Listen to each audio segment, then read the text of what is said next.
I got a message for the kids when I come to school. Don't rock with us, you don't rock at all. I walked on ice and I did not fall. Don't call me a baller cause I don't ball.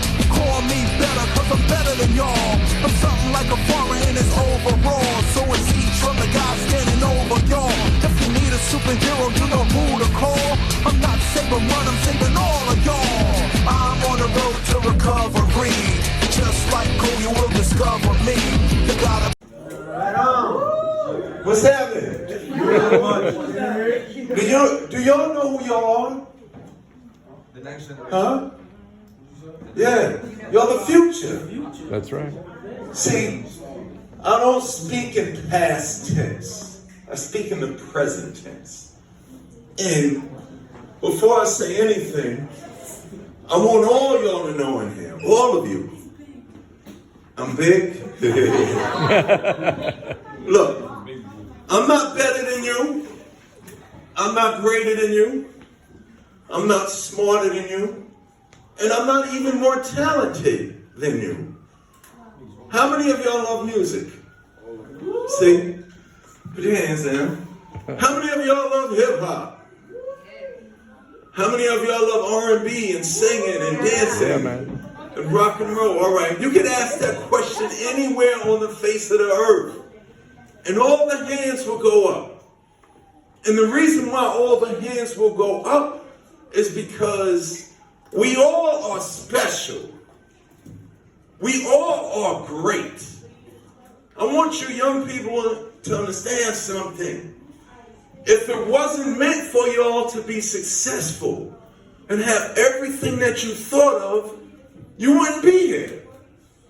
As a matter of fact, this day is special because it's part of your journey. All of you in this room, regardless of your situations, because your situation doesn't define who you are, you do.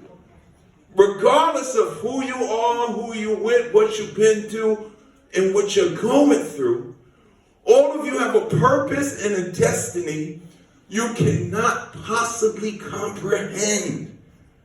Now, what we have in common is we all come from the same places.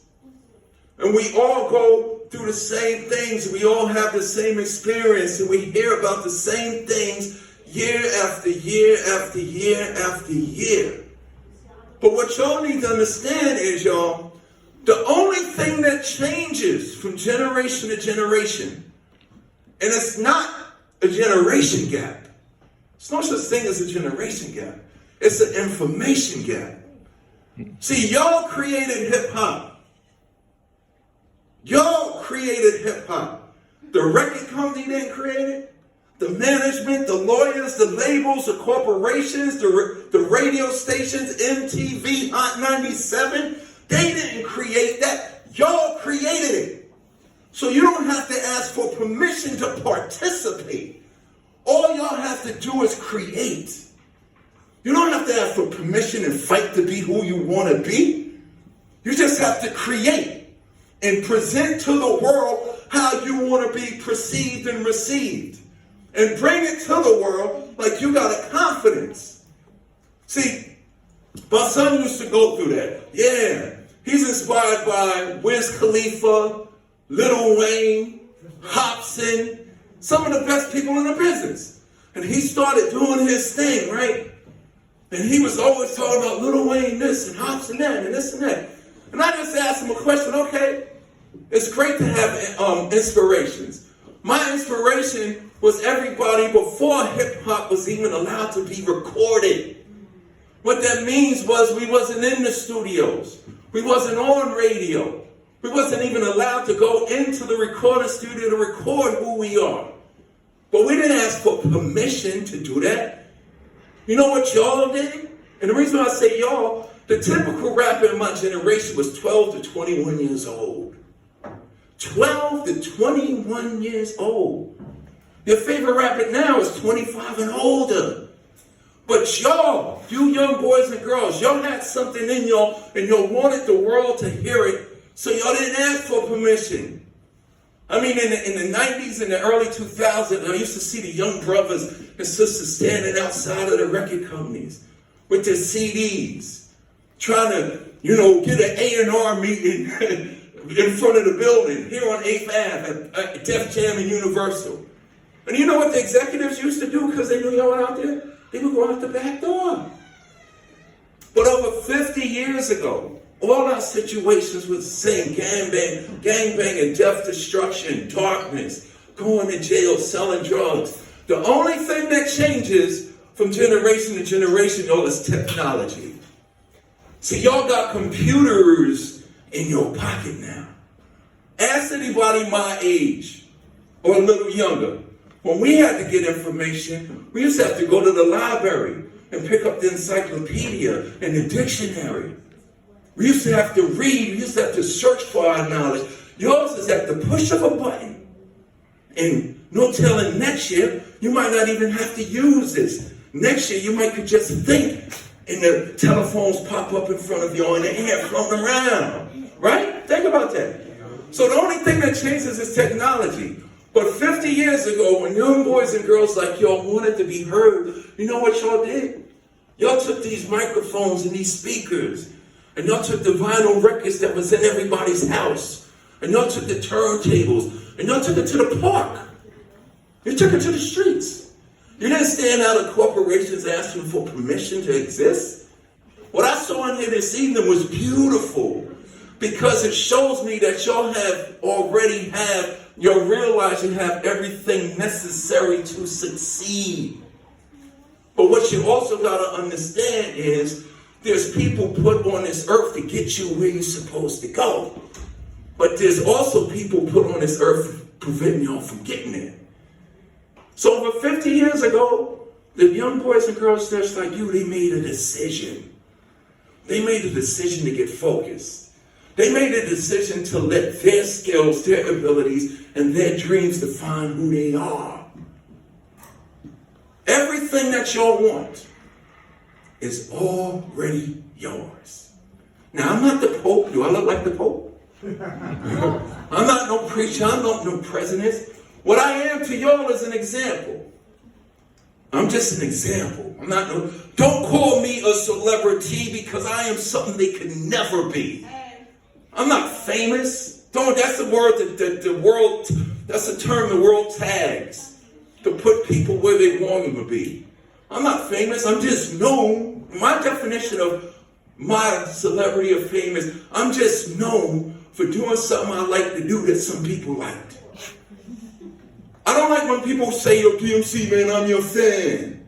I see these dudes doing interviews and, yeah, all my fans and my fan. That's like the F word to me. Because if somebody, especially from my generation, your mother and your father, your aunt, your uncle, I've been around so long, your grandmother and grandfather know who I am. And I always tell them, don't say that you're my fan, because if you say you're DMC, I'm your fan, that implies that I'm above you. I'm not above you. I'm not better than you. I am you. I want y'all to always, from this day forward, because you're already doing it. But now you got to have an enthusiasm about yourself. That's the thing that allowed hip-hop to become this $1 trillion business. Y'all got to have an enthusiasm about yourself, and I see that you already got it. But that spirit that y'all got in this room, that spirit that you have when you dancing and practicing in front of the mirror, that shows that you're already prepared to succeed in this world. And I'm going to say a little something about enthusiasm, because enthusiasm is the thing that impresses those that you look up to. Like what I was going to say about my son, I said, that's so cool, you want to rap and stuff like that? But when you do your song, will you put the fear of God in Lil Wayne? Will you put the fear of God in Drake to make him say, whoa, I'm not touching the mic for another year. I got to go home and go back to work. See, right now it's easy for these so-called celebrities now, because they don't have what y'all have. Y'all have something that's special and great and something that's real. See, show business is show business. And they take what you can show and make a business out of it. When I was doing my raps, I didn't just want to be another rapper. I wasn't even thinking about the other rappers. That was too low on my totem pole. I was 12 years old. I wanted Elvis Presley to bow when I walked in the room. I wanted Michael Jackson to get up off the throne and say, DMC, you come sit down. And that all came from my imagination. 50 years ago, these boys and girls played that music in the park, and the world saw that it was good. So once they see that it's good, once they see that you're good, once they see that you have something special and unique, that's when they're going to start noticing how powerful you are. See, y'all have talent, but I want y'all to understand that you have power. And your gift, your talent, is the thing that defines you. When I was a little kid, I got bullied, teased, and picked on every day. Yeah, I can understand. How old are you? You're 11 years old. I'm 55 years old, and me and you got a lot in common. There's no generation gap. The OGs need to come be with the young Gs. When G invited me here, I said, I'm coming. Why? Because what I just saw here taught me something. I'm 55 years old. I came here not because I'm better than y'all, just because I got records and videos and I'm known. I came here to learn. To see you do your songs, I go, whoa, that's how they do it. So I could feel the power that's in this room. So when them boys and girls was doing that hip hop thing, that came about because y'all took it upon yourselves. Now, the same way they did 50 years ago, to say we got to stop killing each other. We got to stop selling drugs in our own community. Why? Because it's not getting us nowhere. And when we played the music that was inside of us, the grown-ups, these young people have something that's good inside of them. So they started paying attention to y'all. The DJs started getting paid for playing the music. And the only reason why the adults was paying attention, remember I said, it's not a generation gap. You know what I'm saying? I'm 55, you're 11, but we got a lot in common.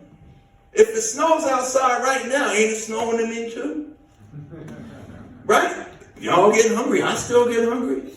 So old people are not old people. Old people are experienced. And old people that's standing in front of you, whether you want to do what they do, that's not what I'm saying do. What I'm saying to you is listen to experience so you can realize what works and what doesn't work. So we did that 50 years ago. And we started this thing called hip hop. And all we did was play music, and all the poets, all the stuff Mr. Blues here was reading, that's just poetry, that's words. Y'all are the ones that decided to put those words with that music. That's how hip hop was created. Def Jam didn't create it. Universal didn't create it. Jimmy Iovine, Suge Knight, Diddy, they didn't create that. Y'all created it. So if y'all created it 50 years ago, imagine what y'all could do now. All of this, what you heard, your song, I Can't Stop Rising, she was like, that's catchy, right? Yeah, it's a hit record. You got moves and you got a song. You need to make Usher retire. Because you can. Because you can. So, 50 years ago, that's how it started. Y'all created this thing. Y'all showed the world that you had something. But there was still some individuals that didn't have what y'all had. See, you got something that she don't got. But she damn sure got something that you don't got. But how do you transform your world? By working together. See, hip-hop didn't go from the street to the record company without y'all working together. To play the music, everybody had to go home and get an extension cord and hook it up. And then when you got to the park, you realized there's a problem. And I'm telling you this story because as young people, I want you to realize something. Ask the grown-ups in here, the problems get worse and worse and worse. That's why a lot of us, I've been sober for 14 years.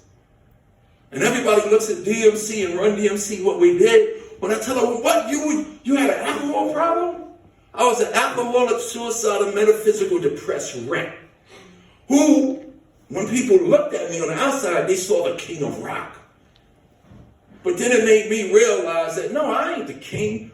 Walk this way, my Adidas. Look, my bars are specific. I ain't got to sit here and battle you with 16 rhymes, 16 lines. I'm just going to end your career with one or two. No curls, no braids, peasy head and still get paid. I am the reason why Yeezys can get made. It's truth. 30 years ago, me and my group, we made a song about our sneakers. And Adidas didn't know what the hell hip hop was or what was going on in the streets. They just knew, yo, some rap group made a song about your sneakers. So they sent a spot in New York City. Let's go see if this is true. Let's go see if this young people are great as they are. Basically what he was doing. And they came to Madison Square Garden. And me and Ron and Jay, we just made a song about our sneakers because we liked Adidas. We were just rapping about everything. Like, I'm so gangster, y'all about to hear it every day until New Year's. I'm so gangster, I got a song about Christmas that will play every year for the existence of this universe. Y'all probably heard it. Christmas time in Hollis, Queens. Mom's cooking chicken and collard greens, rice and stuffing macaroni and cheese. And Santa put gifts under Christmas trees. Decorate the house with lights at night. Snow's on the ground, snow white so bright. In the fireplace is a Yule log. Beneath the mistletoe as we drink eggnog. The rhymes that you hear are the rhymes of Daryl's. And each and every year we bust Christmas carols. Thank you. So we did that. People, yo, they got a Christmas song. But we created a Christmas song just like Nat King Cole got one. We created a Christmas song just like Ben Crosby got one. So think about it. If I did that 35 years ago, think about what y'all could do. And I'm not thirsty. We made a song about our sneakers. I didn't call Adidas. Adidas called me. So think about that. What y'all just did here, that is showing your worth. The money doesn't mean nothing. The money isn't the worth. The $100 million in the bank that you make from your gift isn't the value. The value is you. And here tonight, I just saw that you're starting to realize that. And always, when Craig came in, he said, I'm trying to help the other brothers. I'm trying to show them. That's powerful. But I saw his documentary. And it was like one of the craziest movies I ever saw. Because when you went to court, I was biting my nails like this. But then they let him go home. And he took it upon himself to see that as a sign. Not that he got over, that he could do something.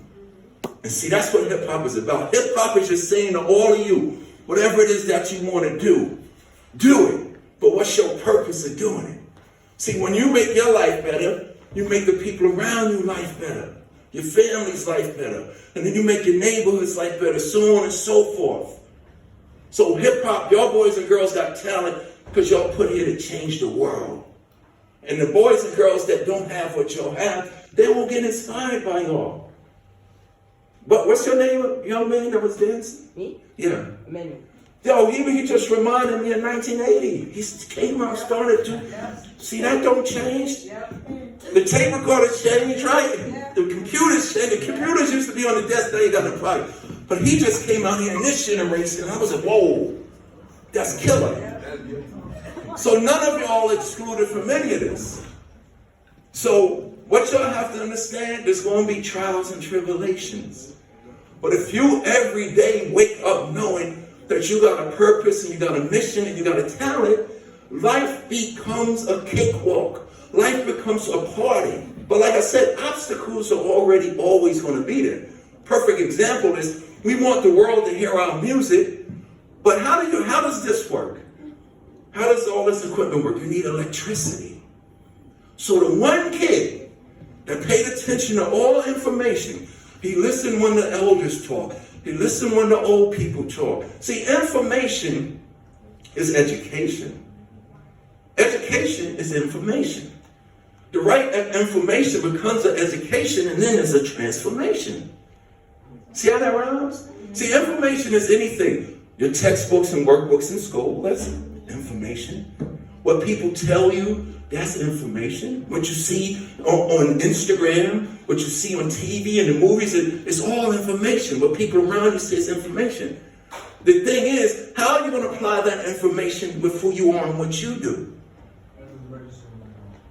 Who knows who Albert Einstein is? Who's Albert Einstein?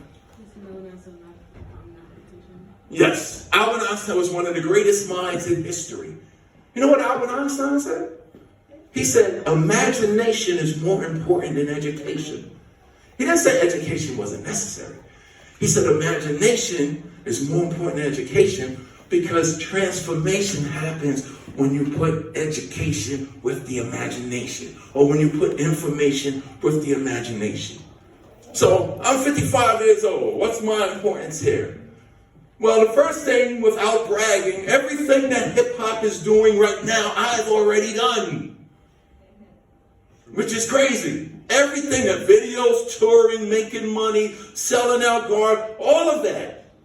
The flying on the plane, I've done all of that. So that now is boring to me. But even at 55 years old, I still wake up like I'm 12 years old, seeking new experiences and more information. And don't get it twisted. I've been hip-hopping and rock and rolling for 35 years. I still practice. I still rehearse. I'm not walking around saying, I got this down pat, I can do this. Just because I got hit records and sold them millions of records, I still get up and practice and rehearse. That's why I came here tonight. I'm coming here, I'm learning. I'm taking lessons. I might do one of those moves you just did. I might try to kick a rhyme or flow like you. So that's what we've always been doing. It's about evolution, y'all. And it's about change. And most of us who struggle, I've been sober 14 years. It's not a cake, or it's not easy. You know what I'm saying? Because the same way I wake up and struggle every day at 55, it's the same way those kids will have a little obstacle in the park, in the schoolyard. Why? To play the music, you need electricity. So that one little kid that paid attention to information, whether it was in school, something he read in TV, or something that he heard somebody say at the hardware store. If somebody invites any of you young people somewhere you don't want to go. Because it's not about the place that you're being invited to. It's about there's something there, a person, place, a thing, or experience that's going to help you sing better. Someone says, what's your name? Jaquel. Yo, man, I want to take you to the opera. First thing, man, I don't want to go to no corny ass. I ain't going to. So, okay, say okay. Because you'll go to the opera. Maybe it's not about the opera. But you're going to see something, experience something, or you're going to meet somebody that's going to help you on your quest. So 50 years, we found that out because the one little boy showed us something. All information is relevant to your journey.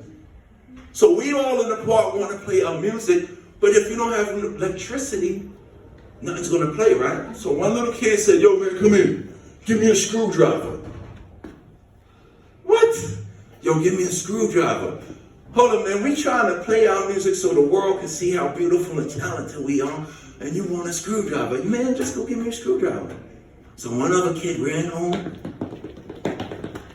went as far as toolbox, came running back. Here you go, Mr. Smarty Pants. Here's a screwdriver.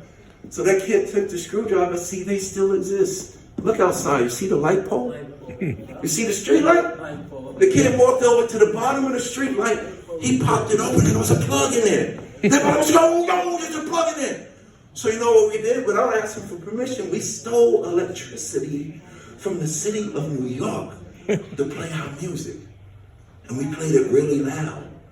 And then all the adults that was like, they're playing our music too loud, come stop the kids. So the grown-ups was calling the cops on us. Because we was playing the music really loud. And just like y'all did, we were dancing, we was doing all that. So the grown-ups came and killed our fun time. Pulled the plug on us, sent us back home. But we felt good about what we're doing, so we came back the next day. So persistence. Be persistent. It could be raining, lightning, and thunder, and a hurricane. Go search for that mic. Because you will make it, because the other kids ain't getting out of bed. I don't want to get wet on and rained on. But you ain't kidding. It's 150-mile winds and it's blowing, and you waiting for your turn to do your thing. That's showing that you already crowned as the king. So I want you to understand, this is the beginning. This is part of your indoctrination. This is part of your path. You have a purpose and a destiny that you can't possibly comprehend regardless of your situation. My group was the first to go gold, first to go platinum, First on the cover of Rolling Stone, first on MTV, first with the big tours, first with the big sneaker deals, first with the wonderful movies, first with being selling out coliseums and stadiums and all of that. But it don't end there, because it's your responsibility to take all of us further. And along my journey for what? I put my first record out in 1984. That's a long time. See, like, what? You couldn't even comprehend it. Put my first record out in 1984, which was a single, at a time when hip-hop wasn't even allowed to be on the radio. See, it's on the radio 24 hours, 7 days a week because of the young boys and girls that put the work in to make it so that y'all can have that opportunity. So y'all got to take this opportunity and make it even greater. Y'all got to take the opportunity and work a little harder. So we put out our first single. Oh, your records ain't going to sell, the soul. Put out our second single, It's Soul. Then we said we're going to do an album. At a time when nobody thought a hip-hop album could play. We put the album out. There's no way you're going to sell a hip-hop album. We sold 500,000 records. Then we put out the second album. Okay, we'll give you that first album. There's no way it's going to happen again. We sold 2 million records. All right, we sold 2 million records. There's no way I'm going to do it again. We sold over 5 million records. All the way up to 30 million records. Then, that was 84. 1993, y'all. I wake up one day. We put out this record called Down with the King. And the Down with the King record was a follow-up to a record we made in 1985 called The King of Rock. I woke up one day and said, I'm going to be the king of rock, and people want to call me king. That's why I said, y'all define your existence. And you know how that came about? Comic books. My secret weapon. I'm revealing this to y'all. See, nobody outside knows this. The reason why DMC and his group is the baddest thing ever in music. Now, don't get it twisted. When they talk about my group, they don't just talk about hip-hop. They talk about Run DMC being one of the most powerful things in all of music. The reason why that happened is because of comic books. And I used to get teased, bullied, and picked on because I was a nerdy little kid that read comic books. And I wore glasses. See, I got contacts in right now. If I didn't have my contacts in, I'd be bumping into everything. Real talk. So comic books taught me something, y'all. And I'm going to share that with y'all right now so y'all can add that to your arsenal of greatness. Remember I said your situation doesn't define who you are? You do. And I'm making this real easy for y'all. Can anybody in here tell me what an adjective is? An adjective. Oh, okay, yes. It means to describe something. Say that again. It means to describe something. Yes, an adjective is a word that describes something. So when I came into this hip-hop thing, I knew that. Where did I know that from? I knew that from school. But the comic books taught me something. Any of y'all in here into the Marvel comic books? Yes. Endgame and Infinity, Spider-Man, Captain America, and just like that. So check this out. If I say the amazing, you will say If I say the incredible, you'll say Incredible Hulk. If I say the invincible, you'll say and if I say mighty, the guy with the hammer. So, if Spider-Man could be amazing, if Iron Man could be invincible, if Hulk could be incredible, and Thor could be mighty, then what could Daryl be? See, the comic books sparked my imagination with the education of things that I know really are. So I was sitting there, y'all, 35 years ago, when I was sitting there like this, I said, okay, Thor is the son of Odin from Asgard. He got a brother named Loki. He got a hammer.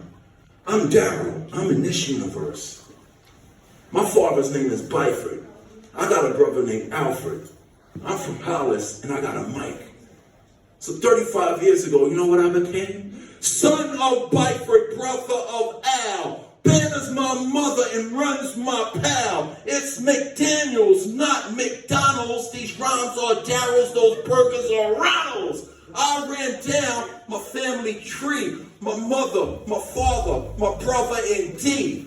D's for doing it all of the time. M's for the rhymes that are mine. C's for cool as can be. And my partner Ron would say, why you wear those glasses? And I would go, so I can see. I didn't wear them to be cool. I didn't wear them to be fashionable. It was my truth. And that truth being spoke was so powerful. Ask your aunts and uncles and your grandfather. My truth is so powerful, people that didn't even need glasses wanted to start wearing them. If you ask anybody, who in hip-hop made glasses cool? Young man.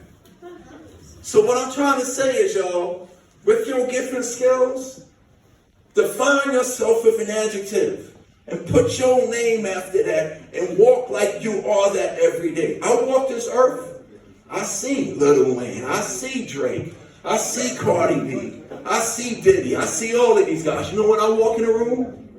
The press, the media, the news, the journalists, they don't go, rapper DMC walked in. I walk in the room, they go, yo, the king has arrived. I walk in the room, Diddy's like, yo, what's up, king? Nelly Cardi, yo, the king, yo, what's up, king? And I laugh at myself. I said I was just playing. Well, was I? No, I took it serious. So I stand before you as an example. Continue to take advantage of every educational, inspirational, creative opportunity that comes your way. 1993, we put Down with the King out. I'm back on the radio. I'm back on tour. The very next day when that video dropped, in 93. I started in 84. Now it's 93. Hip-hop changed.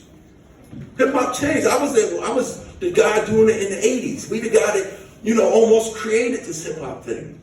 No, we just took what the young boys and girls before us created, and we made sure that it stayed alive. So in 93, when I'm not as popular as I was, like you don't hear my records on the radio no more, right? You don't see my video. You gotta go on YouTube to find my videos, right? But what y'all don't know is I still tour 365 days a year. I'm never home. Ask Static. I'm never home. I'm doing the same thing that I did when I started. I was 17 years old when I started. I'm 55 now. I'm getting tired. It hurts to get out of bed. I don't want to do this forever. I need all of y'all to come take my place. But in 93, I woke up, y'all, and this is a true story, and I'm going to let y'all continue. I woke up in 1993. It's 1993 now. Oh, Run DMC's back. And the very next day my video dropped, I woke up and I wanted to kill myself. Yeah, I was depressed. I didn't know. I just woke up and I was just sad. Yeah, no, suicidal, yes. I had suicidal thoughts. I was depressed. I was miserable. I didn't know why, right? And then I sat there and I went through my whole life. That's why I said your situation doesn't define who you are. And then, because I thought I might die, I said, if I leave this world now, like you could go home and Google me and Wikipedia me to find out what Run DMC did and all that stuff. But if I leave this world right now, people just know the famous guy DMC, the celebrity. I don't want that to be the last thing that people know me for, especially my fans. So I said, I'm going to write a book. And in this book, I'm going to say, yo, what's up, world? I'm DMC from the groundbreaking rap group Run DMC. You know me, first to go gold, first to go platinum, first on the cover Rolling Stone, first on MTV, first to do everything. But I'm really just Daryl Matthews McDaniels, no different from any little boy or girl on the face of the earth. And I was born May 31st, 1964. And when I got to that point in my identity, I was like, yo, I know my birthday, but I don't know no date, no details about it. So I called my mom's up. Hey, Mom, I'm writing this book. I didn't say, Mom, I'm going to kill myself, so I need to know this, because she would have lost it. I said, Mom, I'm writing this book, and I know my birthday's May 31st. I just want to know 3 things about the day I was born. How much did I weigh? She told me. 8 pounds, 10 ounces. She was a big baby. What time you was born? 11:30 in the morning. What hospital? Queens County in Brooklyn. She told me that. I love you, I love you. I hung up the phone. Check this out. An hour goes by. She calls back with my father. Hey, son. Hey, Dad. What's up? Remember I said your situation doesn't define who you are? Now she says, we have something else to tell you. And I go, okay, what is it? I thought she was going to say, well, when you was born, there was a power outage in the hospital, and we had to give birth to you by candlelight. No, she didn't say that. She said, we have something else to tell you. And I was like, what? She said, you was a month old when we brought you home and you're adopted, but we love you. Bye. Click. I was 35 years old when I found out that I was adopted. Prior to that, I had acute pancreatitis because I was drinking a case of Old English, the 40-ounce bottles from the hood. Not just one or two, I was drinking a case a day, trying to cope with life. I found out that I was adopted at age 35. I became an alcoholic, suicide, and metaphysical wreck. Jack Daniels and Jim Beam was my best friend. And then, in the midst of that, I did the best thing that I could ever do, that any of y'all could ever do. Young, old, Puerto Rican, Muslim, Jewish, I don't care who you are. If you're ever going through something, do not be afraid to talk to somebody about it. So I found this place called rehab. Went to rehab, and I went to rehab to stop drinking. But in rehab, I found this thing called therapy. And in therapy, I was 35 years old, made me realize that I don't need to be rich and famous. I don't need to have a hit record. I don't need to be on the radio. I just need to be happy with who I am. Once I'm happy with who I am and how I'm about to do my things, all that other stuff becomes easy. So like I said, I'm not better than you. I'm not greater than you. I'm not smarter than you. I'm just an example of what you can do and even more. Where you can go and even more. So I'm DMC in the place to be. The initials of my name is DMC. D from Daryl, MC from McDaniels. So I'm going to leave y'all with this. Repeat after me. D. D.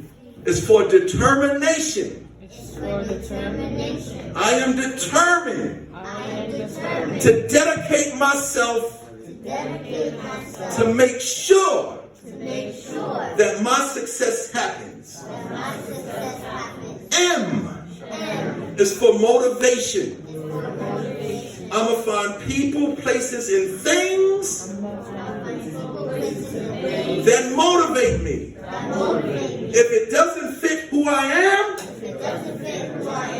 then I ain't with it. Last but not least, C is for concentration.